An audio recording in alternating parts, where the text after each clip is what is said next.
السلام علیکم ورحمۃ اللہ تعالی وبرکاتہ۔ موبائل میں گھنٹی کی جگہ اذان یا قرآنی آیات وغیرہ فٹ کرنا، یعنی اس کو گھنٹی میں سیٹ کرنا کیسا ہے؟ سوال: کسی شخص کا اپنے موبائل کی رنگ ٹون میں اذان یا آیات قرآنی یا نعت وغیرہ کو لگانا کیا حکم رکھتا ہے؟ جواباً عرض ہے، رنگ ٹون کا مقصد اس بات کی اطلاع دینا ہے کہ کوئی شخص آپ سے بات کرنے کا متمنی ہے، گویا یہ دروازے پر دستک دینے کے حکم میں ہے۔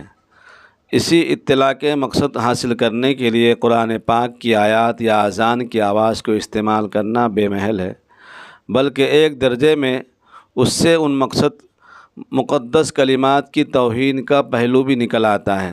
اسی بنا پر حضرات فقہاء کرام نے اس طرح کے مقاصد میں کلمات ذکر کا استعمال ناجائز قرار دیا ہے، لہٰذا موبائل کی رنگ ٹون میں اذان، آیات قرآنی، نعت وغیرہ فیڈ کرنا درست نہیں۔ علاوہ ازیں بعض مرتبہ ایسا بھی ہوتا ہے کہ آدمی استنجا خانہ میں ہے، موبائل لے کر جاتا ہے، وہیں کال آنے پر قرآن کی آیت کی آواز آنی شروع ہو جاتی ہے۔ اس میں بھی اہانت کا پہلو نکلتا ہے۔ اس سے بہرحال احتراز لازم ہے۔ موبائل میں صرف سادہ گھنٹے کی آواز ہی رکھنی چاہیے۔ شکریہ۔